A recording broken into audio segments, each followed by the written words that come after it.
자, 625페이지예요. 네. 자, 625페이지 9번입니다. 양괄호 9번. 오른쪽 제일 하단에 있죠?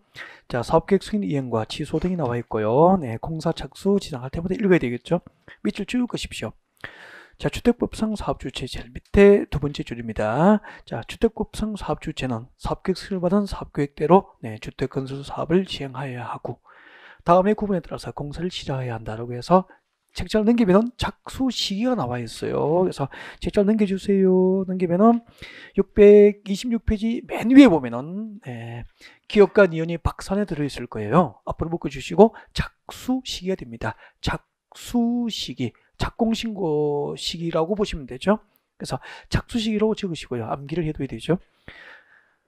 자, 기억본에 봅니다. 주택법상 사업계획 승인은 한 개의 주택단지에서, 하나의 주택단지에서 주택건설 사업계획 승인을 받았다면 사업계획 승인을 받은 날부터 몇 년 내에 공사 착수가 있어야 되죠? 5년. 아까 다 말씀드렸었죠? 네, 5년 내에 공사 착수합니다. 건축법상 건축을 받으면 한 2년 내 착수. 주택법상 사업계획 승인을 받으면 5년 내 착수. 그렇게 되는 거죠. 이번에 봅니다.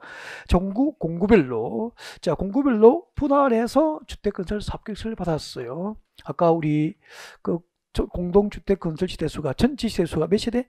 600세대 이상이면 공구별로 분할해서 주택을 건설 공급할 수 있게 됩니다. 이렇게 공구별로 분할해서 주택건설 사업계획서를 받았다면 A번 최초로 공사를 진행하는 공구, 보통 몇 공구죠? 1공구잖아요. 1공구는 사업계획서 후 몇 년 내에 착수입니까? 5년 이내에 착수라고.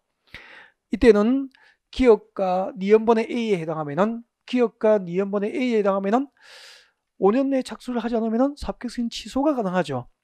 5년 내에 착수를 하지 않으면은, 착수 시기 위반하면은 사업계획서 취소할 수 있다, 그렇게 된다고. 근데 니은번의 P 봐요. 최초로 공사를 진행하는 공구, 왜 공구니까 1공구입니까? 2공구입니까? 2공구가 되잖아요. 자, 2공구는 해당 주택단지에 대한 초 착공신고로부터 몇 년 내에 착수해야 됩니까? 2년 내에 착수해야 되는데, 이때는 2년 내에 착수가 없더라도 사업계획 승인 취소 대상입니까? 제외입니까? 사업계획 승인 취소 대상에서 제외돼요. 취소 대상에서 제외돼요. 너무 중요해요. 보통 이 녀석이 정답을 많이 결정합니다. 2년 내 착수하지 않는 경우는 사업계획 승인 취소 대상에서 제외, 즉 사업계획 승인 취소를 할 수 없다, 그렇게 봅니다. 아셨죠? 이미 1공구에서 착수 신고하고 사용급소를 받아버렸잖아.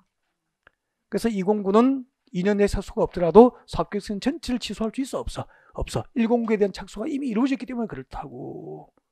그래서 이렇게 생각하시면 돼요. 간단하게 5년 내 착수하는 게 원칙이죠. 그때 5년 내 착수가 없으면 사업계획 승인 취소할 수 있다? 없다? 있다. 단 공구별 분할 시행에서 최초로 진행한 공구 외의 공구는 2년 내 착수해야 되지만, 2년 내 착수가 없으면 사업계획 승인 취소 대상입니까? 취소 대상도 제외됩니까? 제외. 그렇게 정리하면 쉬워요. 쭉 내려오십시오. 동그라미 3번. 이게 작년에 또 시험 나왔었구나. 동그라미 3번. 사업계획 승인 취소 나와 있습니까? 제일 저 밑에 동그라미 3번. 626페이지죠. 사업계획 승인권자는 다음 중 한 개 더 하면은 사업계획 승인 취소 하여야 합니까? 할 수 있습니까? 할 수 있다. 이게 작년에 정답 결정했다니까. 할 수 있다, 하여야 한다, 판가름됐다고. 할 수 있다. 그래서 건축하는 취소 하여야 한다. 주택법상 사업계획 승인 취소 할 수 있다. 사유 설명 다 드렸죠? 기업번에 봅니다. 취소 사유 기업번. 사업 주체가 동그라미 1번을 위반해서, 동그라미 1번이 아까 위에 착수 시기였잖아. 착수 시기죠? 착수 시기 위반하면 사업계획서를 취소할 수 있다고. 단 가로 안에 봅니다. 기업번의 가로 안에 봅니다. 동그라미 1번의 니은의 B가 뭐죠? 공구별 분할 시행할 때 최초로 공사를 진행하는 공구 외의 공구잖아. 외의 공구는 몇 년 내에 착수죠? 2년 내. 이때는 2년 내 착수가 없더라도 사업계획서 취소 대상입니까? 제외입니까? 제외, 그 이야기라고. 책을 잘 이렇게 볼 수 있어야 돼요, 교재를. 다음 니은번에 니은번 디귿번에 읽어두시면 돼요. 사업주체가 경매, 공매 등으로 대지의 소유권을 상실했거나 사업주체의 부도, 파산 등으로 공사 완료가 불가능하면은 사업계획서는 취소할 수 있다, 그렇게 하시면 되죠. 그리고 넘어갑니다. 넘어가셔서 책장을 1장, 2장, 3장, 4장, 5장 넘겨서 637페이지 오세요. 637페이지 옵니다. 저 밑에 보면 사용검사 나와 있을 겁니다. 637페이지에 나와 있습니까? 네, 사용검사입니다. 여러분 건축법상 사용 준공사는 뭐죠? 사용 승인. 그때 건축법상 사용 승인은 누가 신청하죠? 건축주. 건축주가 건축공사 완료 후에 누구에게 신청하죠? 허가권자에게 사용 승인을 신청했습니다. 근데 이제 주택법은 비교해야 되잖아. 주택법은 사업계획서를 받은 주택 사업이 완료됐어요. 완료되면 누가 사용검사 신청하죠? 사업주체가. 그래서 637페이지 맨 밑에 다섯 번째 줄 원칙에 사업주체는 돼 있죠? 줄 거야 되죠. 사업주체는 자, 누구에게 사용검사를 받죠? 세 번째 줄에 줄 것입니다. 시장, 군수, 구청장 줄 것이고 중요해요. 시장, 군수, 구청장이 사용검사권자 되는 게 원칙이라니까.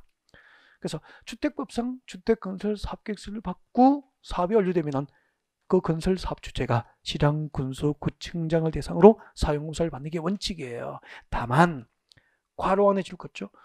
국가 또는 한국토지대공사인 사업주체. 아까 국가나 한국토지대공사가 사업주체일 경우에는 누구로부터 사업계획서를 받았죠? 국장.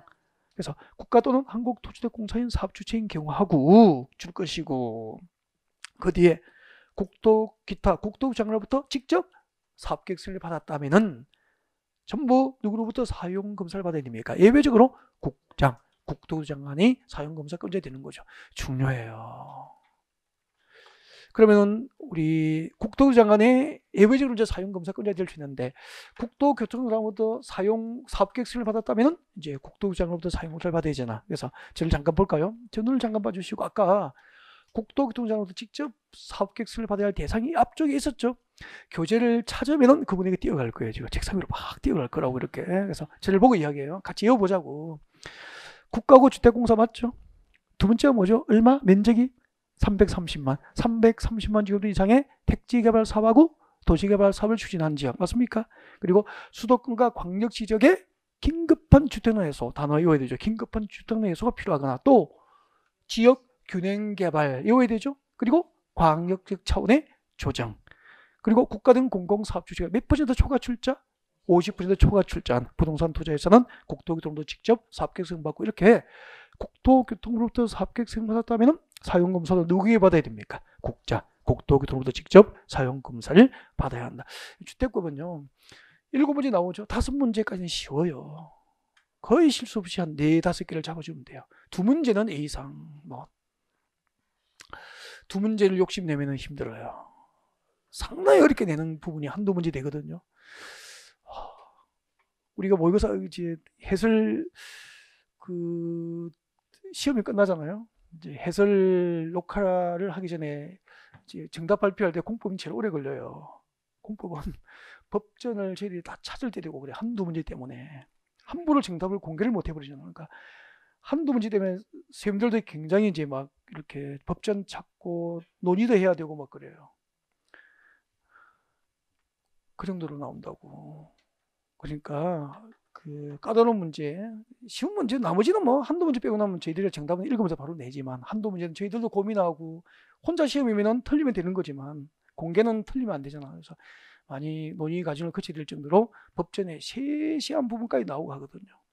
그러니까 그런 것은 여러분 최선을 다해야 됩니까? 빨리 버려야 됩니까? 빨리 버려야 되죠. 그게 정답이라는 거지. 그래서 모든 문제에 최선을 다하면 안 돼. 공법은 버릴 문제를 빨리 버릴 줄 알아야 되는 거야. 그죠? 자, 넘어갑시다. 자, 일단 핵심 콕콕 보면 정리가 잘 되어 있어요. 핵심 콕콕 보세요. 638페이지. 건축부에서는 준공설 사용승이라고 건축주가 허가권자에게 신청한다고. 근데 주택법은 사용검사로 부르고 사업주체가 누구에게 신청하죠? 시장, 군수, 구청장, 단 국가주택공사 그리고 국토교통부터 직접 사업계획서를 받았다면 예외적으로 누구에게? 국장. 그래서 시장, 군수, 구청장 밑에 예외적으로 누가 들어갈 수 있죠? 국장이 사용검사권자가 될 수 있는 거잖아요. 그리고 저 위에 동그라미 2번을 꼭 읽어야 돼요. 이 동그라미 2번에서 실력 차이가 납니다. 동그라미 2번. 이런 거 지문에 다 들어가요. 공구별로 분할해서 사업계획서를 받을 수 있죠. 그때는 공구별로 분할 사용검사 받을 수 있다 없다? 있다. 그래서 1번에 봐요. 2번에 동그라미 2번에 제일 위에 줄이죠. 공구별로 분할해서 사업계획서를 받은 경우 줄 거예요. 이때는 그 밑에 줄. 공구별로 분할 사용검사를 받을 수 있다고. 공구별로 임시 사용승인 받습니까? 분할 사용검사입니까? 사용검사를 받을 수 있다고. 공구별로. 그리고 그 뒤에 줄 거예요. 사업계획 승인 조건 미이행 등 사유가 있다면 사업계획 승인 조건 미이행 등 사유가 있다면 다음의 사유, 박스는 필요 없을 것 같습니다. 그냥 사업계획 승인 조건 미이행 등 사유만 기억해 주면 돼요. 대표적으로 박스까지 요구하지 않습니다. 사업계획 승인 조건을 미이행했다고. 사업계획 승인을 해준 일정한 조건을 이행하지 않는 거야. 그분에게 사용검사를 완전 다 해줄 수 없죠. 그래서 사업계획 승인 조건 미이행 등 일정한 사유가 있다면 세 번째 줄 끝에 줄 거죠. 이때는 동별로 101동, 102동, 103동 있으면 동별로 사용검사 받을 수도 있다. 그럼 사업계획 승인 조건을 미이행한 경우에는 일체 사용검사를 할 수 없다. 틀리는 거잖아. 사업계획 승인 조건을 미이행했더라도 완공된 주택에 대해서 동별로는 사용검사 가능하다는 얘기죠. 이런 부분이 좀 애매하거든요. 잘 챙겨두셔야 될걸요. 네. 그 다음에 동그라미 3번 처리기간 며칠입니까? 15일. 건축법상 사용승인 처리기간은 며칠이었죠? 7일. 주택법상 사용검사 처리기간은 15일 그렇게 되죠. 그리고 오른쪽에 봅니다. 639페이지 제일 위에 맨 위에 동그라미 2번이에요. 동그라미 2번 639페이지 사업주체 파산 등 줄 것죠. 여러분 아까 사업계획서를 받은 주택 건설 사업이 완료되면 1차적으로 누가 사용검사 신청하죠? 사업주체가 신청이 되잖아. 근데 사업주체가 파산했다고. 그러면은 두 번째 줄에 봅니다. 줄 것죠. 해당 주택의 시공보증자 밑줄 거예요. 손 떼시고 시공보증자가 손 떼시고 잔여공사를 시공하고 사용검사를 받아야 됩니다. 근데 시공보증자가 없거나 또 파산해버렸어요. 이때는 아직까지 사용검사를 안 받았으니까 입주자는 없죠. 그래서 입주자 대표입니까? 입주 예정자 대표입니까? 입주 예정자 대표예요. 준공사 받고 사용검사 받고 입주를 해야 입주자 대표회의가 구성되거든요. 그러니까 아직까지 사용검사를 못 받은 시기니까 이때는 입주자 대표회의를 구성할 수 없어. 그래서 입주자 대표회의가 아니고 입주 예정자 대표회의라고 합니다. 입주 예정자 대표회의가 시공사를 정하여 잔여 공사를 시공하고 사용검사를 받게 됩니다. 그러면 이제 물으면 대답하십시오. 주택법상 주택건설 사업계획서를 받고 주택건설 사업이 완료되면 1차적으로 누가 사용검사를 신청하죠? 사업주체. 사업주체가 파산한 경우에는 시공보증자. 시공보증자 없거나 파산하면 누구죠? 입주 예정자 대표. 이런 순서로 외우시면 돼요. 내려오시고 사용검사의 효과 같이 봅니다. 사용검사의 효과. 자, 사업주체 또는 입주 예정자는 밑줄 것이십시오. 사용검사를 받은 후 출금되죠. 사용검사를 받은 후 손 떼시고 해당 주택과 대지를 사용하거나 사용하게 함이 원칙이에요. 그러니까 사용검사를 받은 후가 아니라면 건설된 주택과 대지를 사용할 수도 없고 사용하게 할 수도 없다는 거지. 다만 예외 봅니다. 임시 사용 승인을 받으면은 그러하지 않다니까.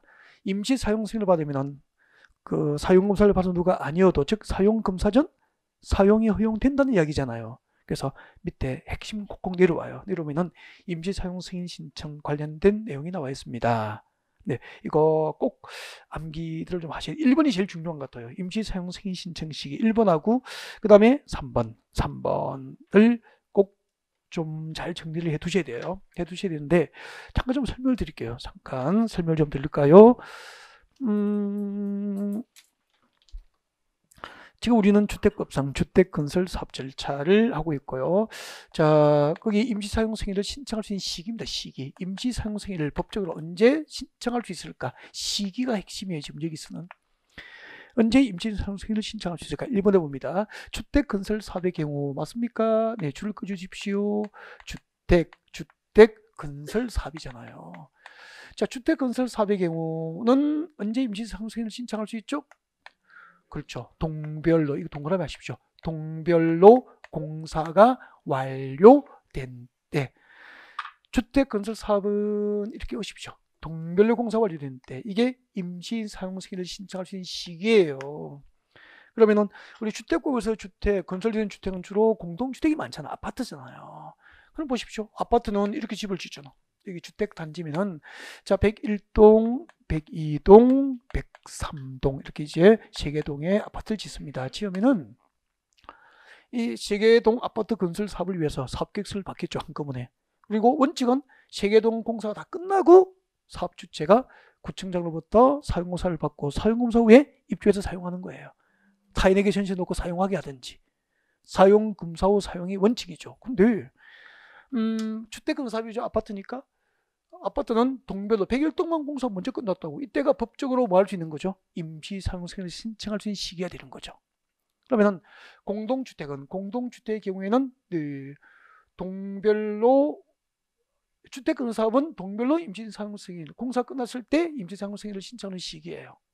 동별로 공사 끝났을 때. 그러면은 주택건설사업은 세대별로 공사 완료된 경우 임시사용승인을 받고 몇 겠습니까? X가 되나? 세대별로는 안 돼.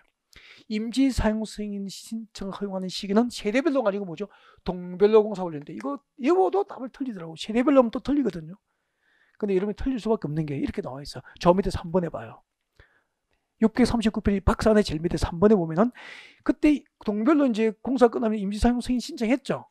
했는데 그 임시사용 승인을 해야 될 대상이 공동주택인 경우에는 그럼 인식되어 있죠. 줄 거예요. 공동주택인 경우에는 굳이 동별로 합니까? 세대별로도 가능합니까? 세대별로도 임시사용 승인을 해 줄 수도 있다는 거지.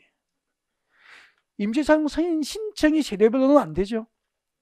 동별로 공사 끝났을 때 신청할 수 있지만 그때 신청된 것을 임시사용 승인할 때는 동별로만 해야 됩니까? 세대별로도 가능합니까? 세대별로도 임시사용 승인을 하여 줄 수도 있다는 얘기예요.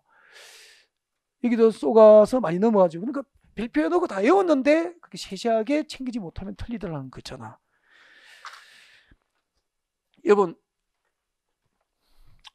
주택건설 사업의 경우에는 세대별로 공사 완료된 경우 임시사용 승인을 신청할 수 있다. 옮겼습니까? X잖아. 세대별로 공사 끝난 경우에는 임시사용 승인을 신청할 수 있는 게 아니잖아요. 세대별로 공사 끝나야 됩니까? 동별로입니까? 동별로. 100일 동안 공사 끝나야 임시사용 승인을 할 수 있다니까. 단 임시사용 승인을 해야 될 대상이 공동주택이라고 이렇게 100일 동안. 공동주택이면은 동별로 임시사용 승인 신청했지만 동별로 임시사용 승인을 해줄 수도 있고 세대별로도 임시사용승인을 하여 줄 수 있다 없다? 있다 이 말이야. 이제 이해가 됐죠? 이거 구분하시라고. 그래서 주택건설사업은 동별로 꼭 외우셔야 돼요. 이걸. 다음 두 번째. 대지조성사업의 경우죠.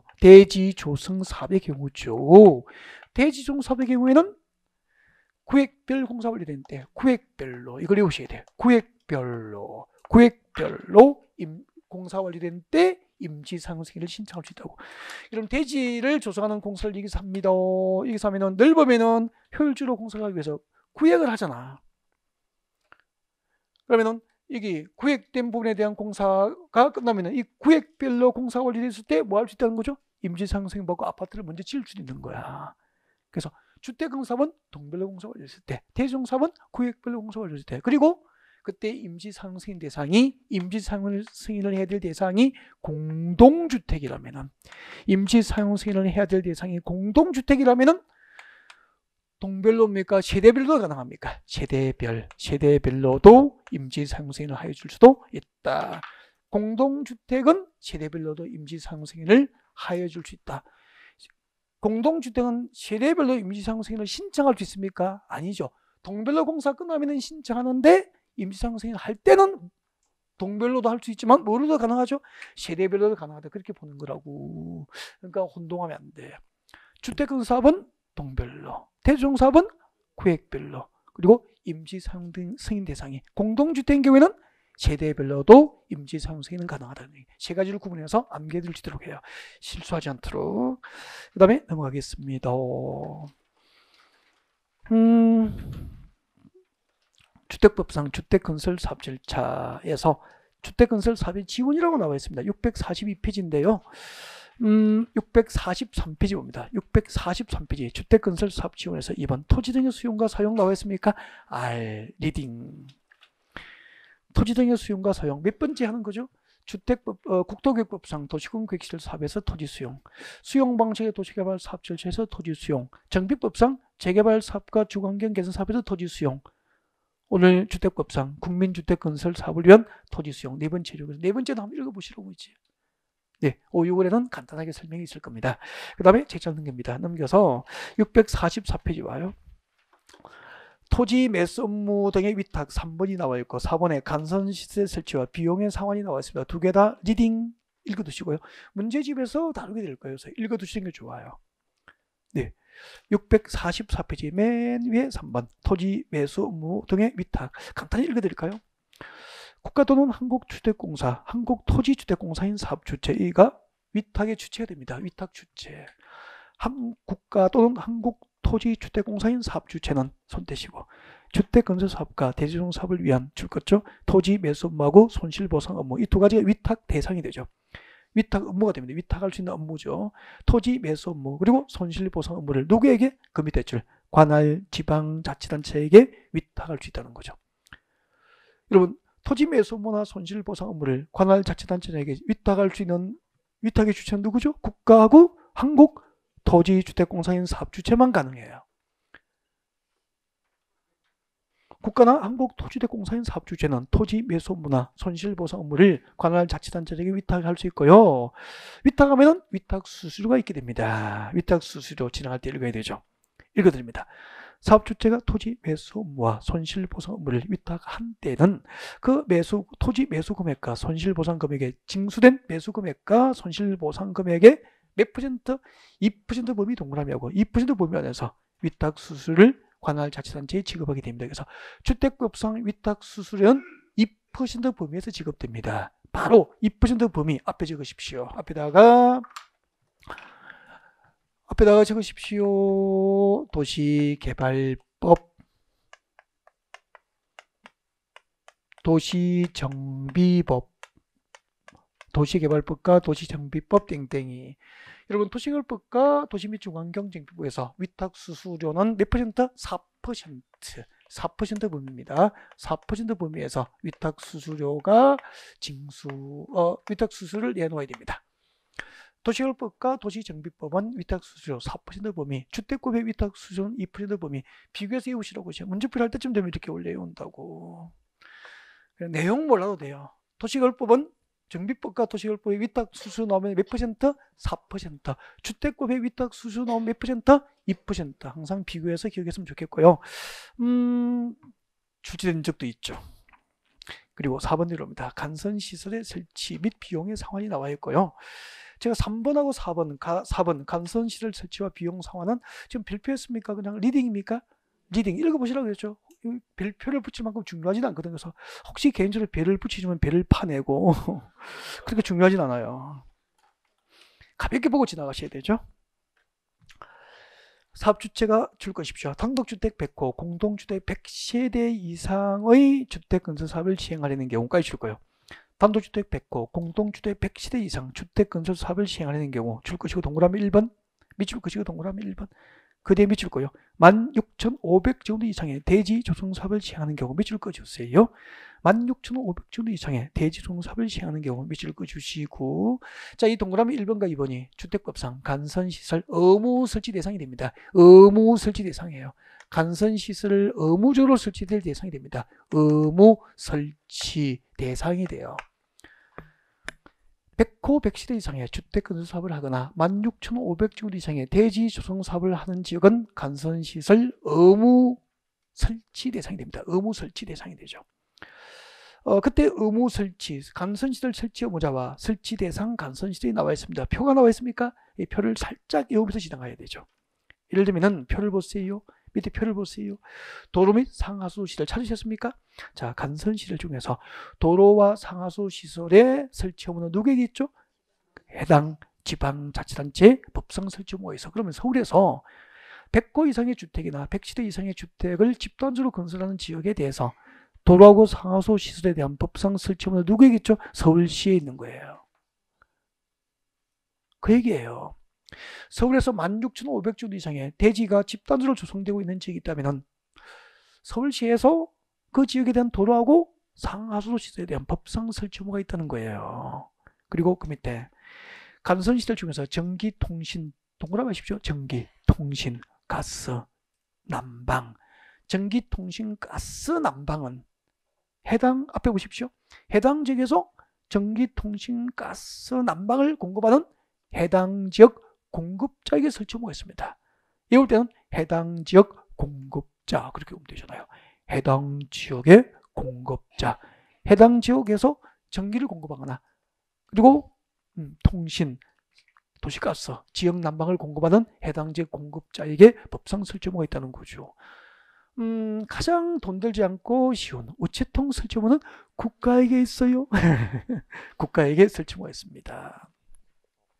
물으면 대답하십시오. 앞으로 서울에서 100호 100세대 이상의 주택을 집단으로 건설하는 지역에 대한 도로하고 상하수 시설에 대한 법상 설치의무는 누구에게겠죠? 서울시 해당 자치단체에게 설치의무가 있다니까. 그리고 100호 100세대 이상의 주택이 집단으로 건설되는 지역에 전기, 통신, 가스, 난방은 해당 지역에서 공급하는 전기 등을 공급하는 해당 지역 공급자에게 설치의무가 있다고. 우체통 설치의무는 누구에게겠죠? 국가에게 설치의무가 있다. 그리고 주택은 사업이 완료되면 사용공사를 받죠. 사용공사 받으면 바로 입주할 거 아닌가. 그때 전기 나오고 통신도 가능하고 상하수 시설 설치가 돼야 되죠. 수도 나오고 해야 되죠. 수도 나오고 지역 난방도 돼야 될 거 아니야. 그래서 사용검사일까지는 설치를 완료해야 됩니다. 그래서 바로 밑에 봅니다. 설치 시기. 간선시설은 특별한 사고가 없으면 줄 것죠. 언제까지? 주택건설사업과 대지종사업에 대한 사용검사일까지는 설치를 완료해야 된다. 설치 시기, 사용검사일까지. 당연한 얘기 아닙니까? 여기까지는 이렇게 살짝 한번 들어놓고 잊어버리고 있으면 돼요. 그러면 문제풀이 할 때 또 한 문제 정도 만약을 위해서 준비해 둡니다. 그래서 문제집에서 한 문제 다루면 수험 준비 끝이고, 뭐 쪽지에 적어서 암기할 일은 아닌 것 같고요. 출제 비중은 상당히 낮다. 그러니까 10년에 한 문제 나올 확률도 뭐 자신 있게 말씀드릴 수 없을 정도로 뭐 미미해요. 참고했으면 좋겠고, 645페이지 볼까요? 645페이지 국공유지 우선 매각 임대. 이것은 가능성이 좀 있죠. 별표를 작은 거 하나 붙이면 될 것 같고요. 국공유지 우선 매각과 임대에 관한 규정은 별표를 하나 해두고 설명을 들으시고 교재를 같이 읽으면 돼요. 그래서 자, 설명 듣고 교재를 보시는 게 좋습니다. 고개를 드시고 설명을 먼저 들어주시와요.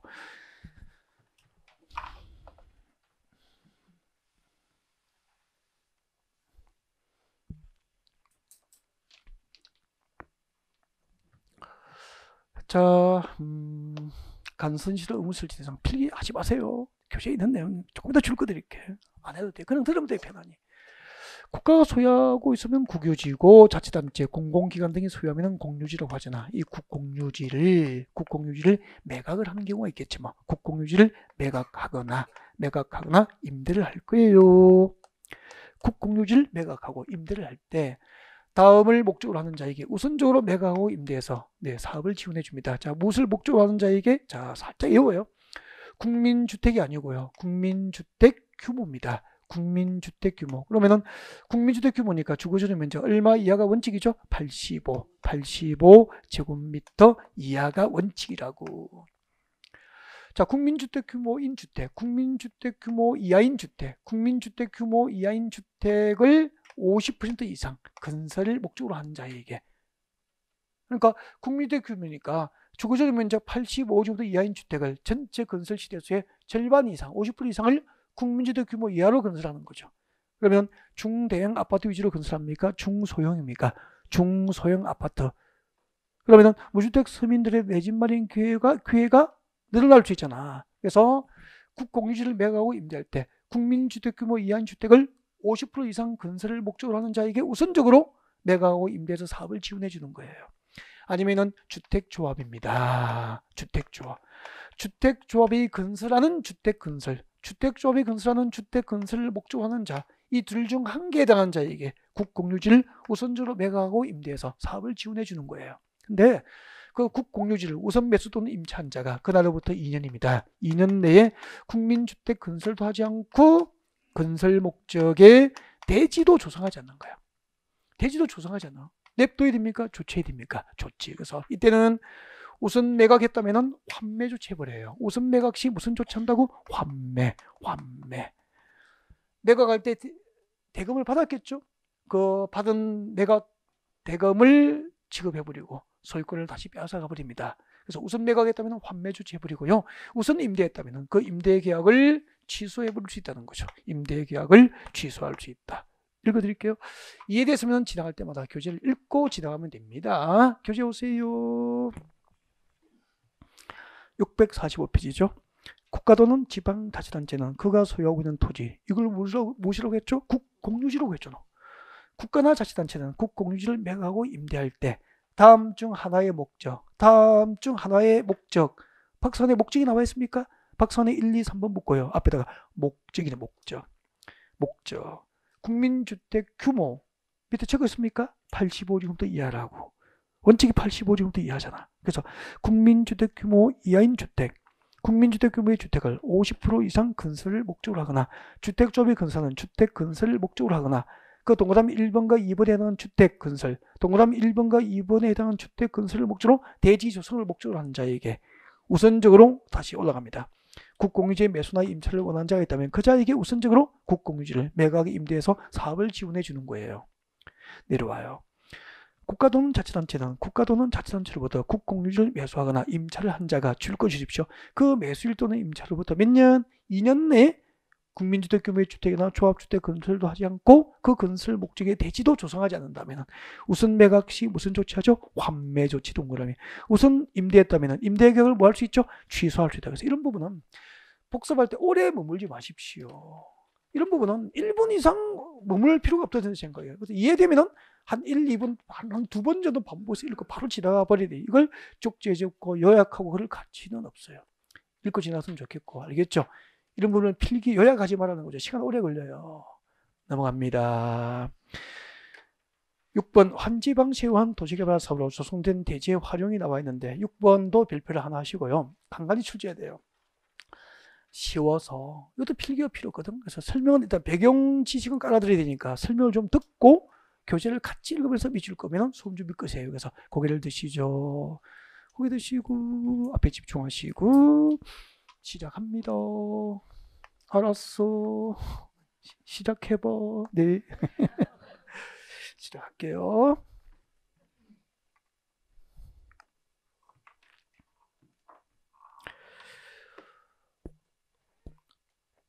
여러분이 전부 합격해가지고 그죠?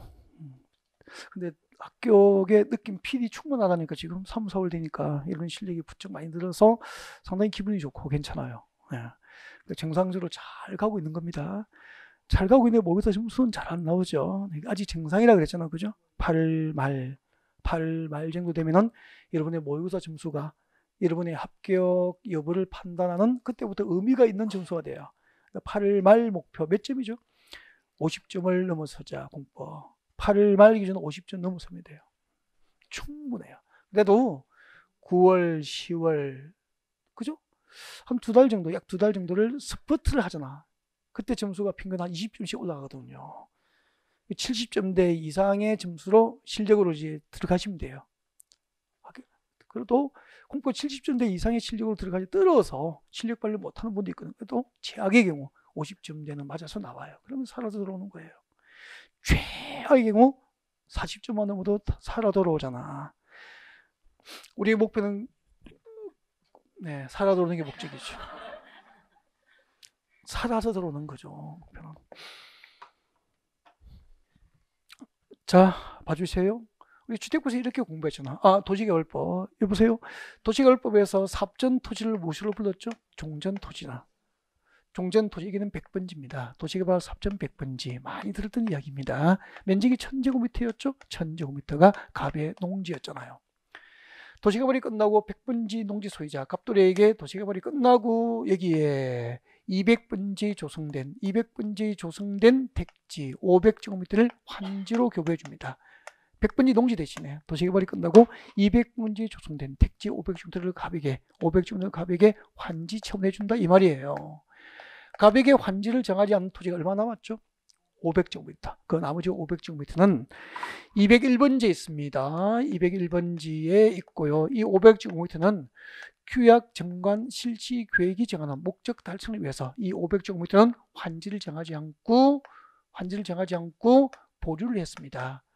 도시개발사 목적 달성을 위한 용도를 쓰려고 규약 정관 시행 규정 실시 계획이 정한 목적 달성을 위한 용도에 쓰려고 환지를 정하지 않고 보류했죠. 무엇으로 불렀죠? 보류지라고 하잖아요. 그 보류지 중 일부 201번지 500지입니다. 보류지 중 일부를 처분해서 도시개발사 경비에 쓰게 됩니다. 무엇입니까? 채비지다. 그럼 잠깐 이 채비지는 환지 처분 공고에 있으면 환지 처분 공고일입니까? 다음 날입니까? 다음 날 누가 소유권을 취득하죠? 시행자가 소유권을 취득해서 이 도시개발 사업 중 이 채비지 분양해서 도시개발 사업비를 구한다고 배웠잖아요. 그럼 도시개발 사업시행자의 입장에서는 어차피 채비지는 가져야 됩니까? 처분해야 됩니까? 처분. 이걸 분양해서 도시개발 사업비를 마련해야 된다니까. 그 사실을 알고 주택급상 국민주택건설사업주체, 주택급상 국민주택건설사업주체가 도시개발 사업시행자에게 채비지 매각을 요구할 수 있다니까. 하면은 그 채비지 매각 요구를 받은 도시개발 사업시행자는 채비지 총 면적의 몇 퍼센트? 50% 범위 내에서 우선적으로 국민주택건설사업주체에게 채비지를 매각해서 국민주택건설사업을 지원하도록 하는 규정이에요. 국민주택건설사업주체의 채비지 매각 요구가 있으면 도시개발 사업시행자는 채비 총 면적의 몇 퍼센트? 50% 범위 내에서 채비지를 우선적으로 매각해주는 50%를 기억하면 돼요. 만약에 환지계획 작성 전 채비지 매각 요구를 했어. 그 말 바꾸게 하면 아직까지 환지계획으로 채비지의 위치와 면적이 결정되기 전이잖아. 이 경우 사업주체는 도시개발 사업시행자는 사업주체에게 매각할 채비지를 하나의 단지로 정하여 주어서 대규모 국민주택 단지가 조성될 수 있도록 사업을 지원해주고, 이때 채비지의 양도가격은 바가지 씌웁니까? 감정가격입니까? 감정가격으로 양도하고, 이게 원칙인데 감정가격 기준인데 임대주택 건설 등 목적으로 한다면 조성원가, 조성원가로 양도할 수 있다, 이렇게 됩니다. 물론 사업주체 선정은 경쟁입찰 방법으로 선정이 되고요. 매각을 요구한 자가 하나이면은 경쟁입찰을 할 수 없죠. 그때는 수의계약으로 줄 수 있는 거죠. 이런 내용들을 밑줄 끄면 되죠. 이해됐죠? 교재 읽고 밑줄 그어드릴게요. 교재 오세요. 646페이지입니다. 사업주체가 국민주택 용지로 사용할 목적으로 도시개발 사업시행자에게 채비지 매각을 요구를 하면은 도시개발 사업시행자는 대통령령이 정한 바에 따라서 밑줄 그으세요. 채비지 총 면적의 50% 범위, 여기만 기억하면 돼요. 채비지 총 면적 50% 범위 내에서 우선적으로 사업주체에게 매각해 줄 수 있어요. 2번, 사업주체가 환지계획 수립 전 채비지 매각을 요구했다면 지금부터 끝까지 줄 꺼버리죠. 도시개발 사업시행자는 사업주체에게 매각할 채비지를 환지계획에서 몇 개의 단지로 정해주죠? 하나의 단지를, 하나의 단지는 동그라미까지 해주고요. 하나의 단지로 정해줄 수 있다. 내려오십시오. 이때 채비지의 양도 가격은 원칙이 뭐죠? 감정가격 기준 줄 거면 되죠. 감정가격 기준이 원칙인데 예외 줄 거죠. 임대주택 건설을 목적으로 합니다. 줄 거죠. 임대주택 건설을 목적으로 하면 뭐죠? 조성원가. 우리 공법에서 그 가격을 비교할 때 조성원가가 많이 나오지 않거든요. 여기 나와요. 원칙은 감정가격, 임대주택 건설 등 목적으로 한다면 조성원가로 하여 줄 수 있다. 그렇게 하시면 됩니다. 자, 충분히 이해하셨을 것 같고 지나갈 때 읽으시면 됩니다. 그리고 넘어갑니다. 648 오세요. 648페이지. 주택 건설 자금이 나와 있을 겁니다. 찾으셨나요? 주택 상환사채 발표하세요. 주택 상환사채 발표하시고 또 고개를 잠깐 들어줍니다. 주택 상환사채 고개 드시고요.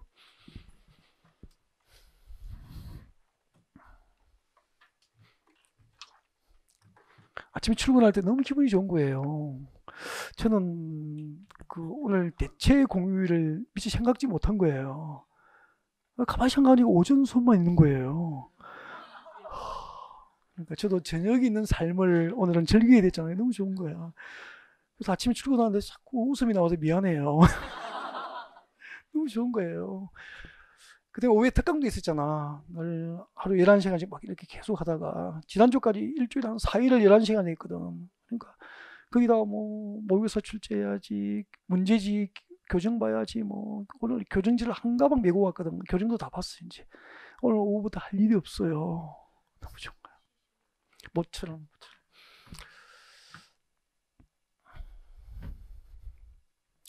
이번 주말은 이제 시골에 심은 고추 지주 때 세우고 200포기 심었자고 했잖아. 200포기 심어가지고 오늘 고추 농사 200포기 하고 있어요. 그래가지고 200포기 도전. 고추 많이 딸게요. 지주 씌우고 뭐 어제 막 했더만은 이렇게 손도 이렇게. 근데 그게 너무 재밌더라고. 고추물을 심었는데 아니 걔네들 일주일 동안 너무 보고 싶은 거 가서 보고 싶고 그 고추가 아이들 같아 진짜. 처음 느껴보네 이걸. 다 심었어. 이제 토마토 10개, 고추 200포기, 뭐 콜라비, 뭐 남대 오이도 심고 호박도 넣고 많고 울타리 이렇게 옥수도 다시 못하고 흉내를 다 내봤어. 될지 안 될지 모르겠는데 요즘에는 걔네들이 즐거움이에요. 너무 좋은 거죠. 보고 싶어가지고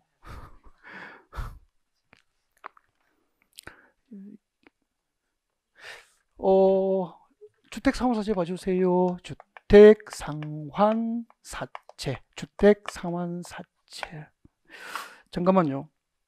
나중에 여러분 손님이 주택상환사채가 뭐죠? 물으면 할 말은 있어야 되죠. 주택상환사채 뭐죠? 그거예요. 그죠? 네. 그거니까 뭐 넘어가겠습니다. 채권자에게 사채권자에게 3년 내에 주택으로 상환할 것을 조건으로 발행하는 채권이에요. 그러면 주택 상환사채를 가진 채권자는 원금과 이자 수입을 목적으로 합니까? 우리 채권은 보통 원금의 이자 수입을 목적으로 채권을 사잖아요. 근데 주택 상환사채는 사채권자에게 3년 내에 주택으로 상환할 것을 조건으로 발행하는 채권입니다. 그럼 3년 내에 뭐죠? 입주권이 보장되는 거죠. 아파트 입주권 주겠다는 거예요. 그러면은 누가 발행하죠? 교재 보십시오. 누가 발행하죠? 한국토지대공사 주공하고 누구죠? 등록 사업자가 발행한다고. 그럼 잠깐만요.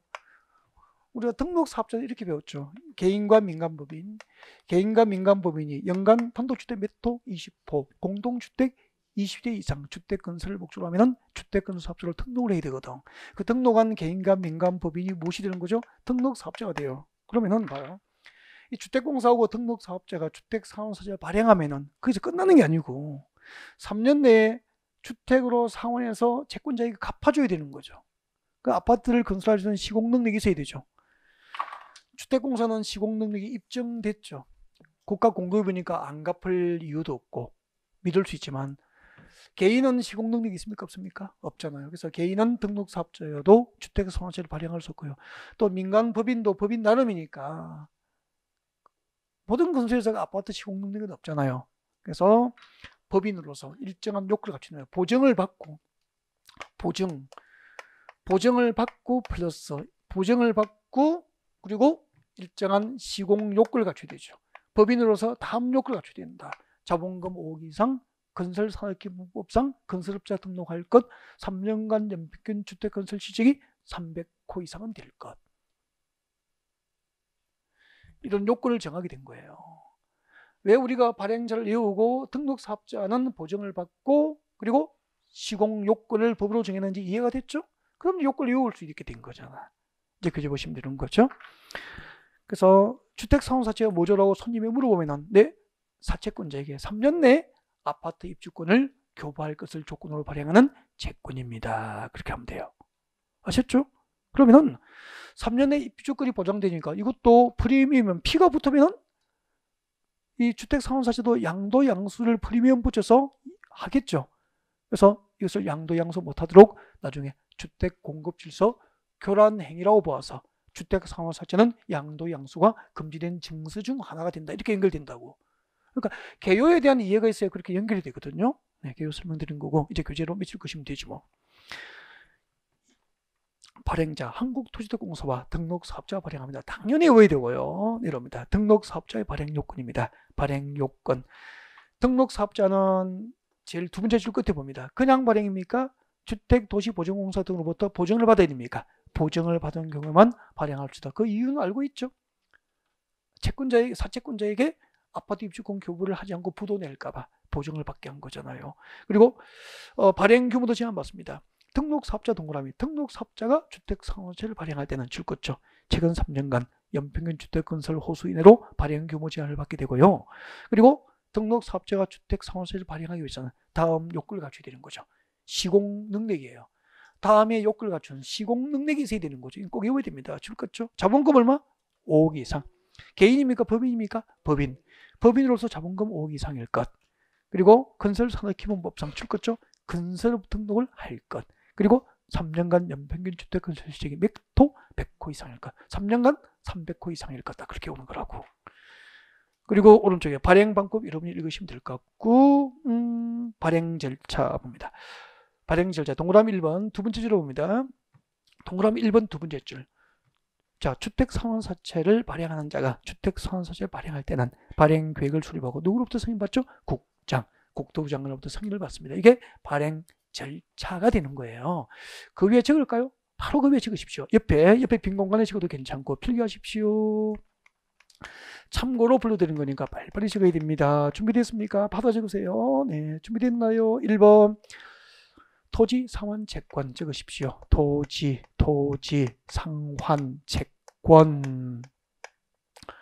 여러분 토지 상환 채권은 무슨 법에서 배우셨죠? 도시개발법에서. 그죠? 수용 방식으로 신도시 개발 사업을 할 때 수용 보상금 지급할 때 토지 상환 채권이 발행될 수 있습니다. 네. 근데 토지 상환 채권은 이런 의미였잖아. 채권자에게 도시개발 사업에 의해서 새로 조성된 토지나 건축물로 상환할 것을 조건으로 발행하는 채권이 됩니다. 토지 상환 채권을 시행자가 발행할 때는 도시개발 사업 시행자가 토지 상환 채권을 발행할 때는 발행 계획을 누구에게 승인받죠? 지정권자의 승인을 받아야 됩니다. 지정권자의 승인을 받게 됩니다. 그리고 도시개발법에 또 채권이 하나 있었죠. 도시개발법상 채권이 두 개예요. 또 하나가 뭐죠? 도시개발 채권이라고 있었습니다. 도시개발 채권이 있게 됩니다. 도시개발 채권이 있는데 이때 도시개발 채권은 도시개발 사업과 도시군계획시설 사업에 필요한 자금 조달을 목적으로 발행하게 되고요. 도시개발 채권 발행 계획은 누구에게 승인받죠? 행정안전부 장관입니다. 네,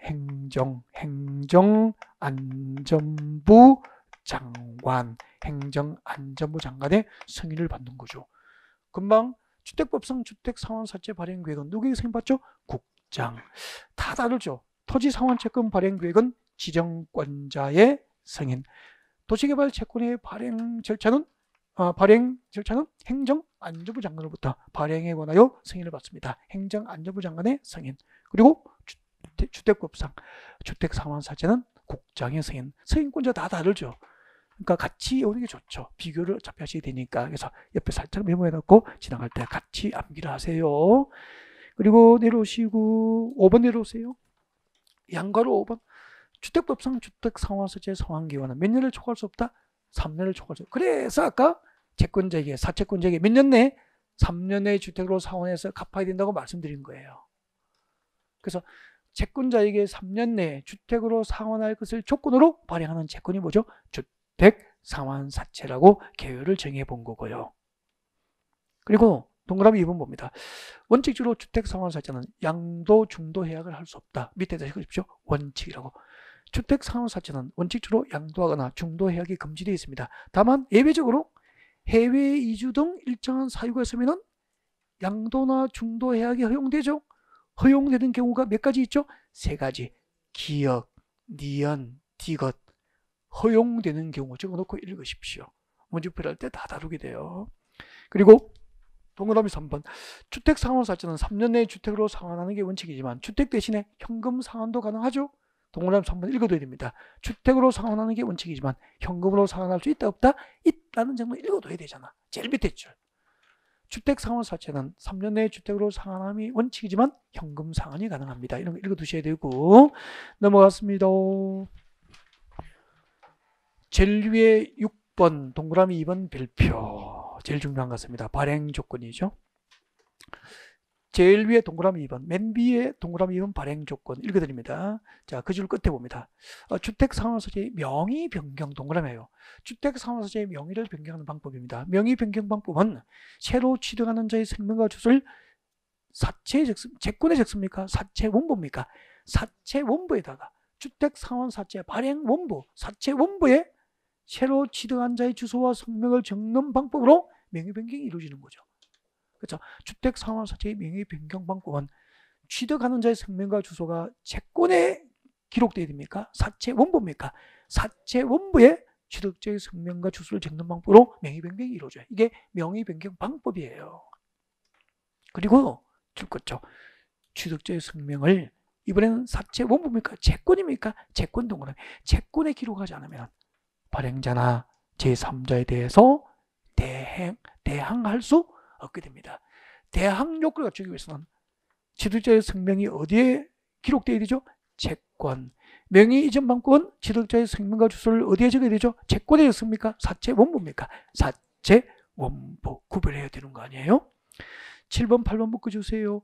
R 리딩 지나갈 때 꼭 읽어주셔야 되고, 예를 들면 7번은 시험 문제 이렇게 나온다고 7번을 가만히 봐요. 시험 문제 이렇게 나옵니다. 7번 보고 대답하세요. 주택상환사채를 발행한 등록사업자의 등록이 말소된 경우 그가 발행한 주택상환사채 효력은 실효된다. 옮겼습니까? X. 등록사업자의 등록이 말소되더라도 그가 발행한 주택상환사채 효력에는 아무런 영향을 미치지 아니하거든. 그리고 이제 주택법상 주택자금은 두 가지가 남아 있습니다. 2번이 뭐죠? 국민주택사업 특별회계가 있고요. 3번에 뭐죠? 입주자 저축이 나와 있습니다. 입주자 저축은 설명은 안 드리고요. 참고만 하세요. 한번 읽어보셨으면 좋겠습니다. 뭐 출제하고는 거리가 먼 것 같고요. 참고만 했으면 좋겠고, 넘어갑니다. 제3절 주택의 공급 652페이지 제3절부터 잠시 휴식 후에 진행하겠습니다.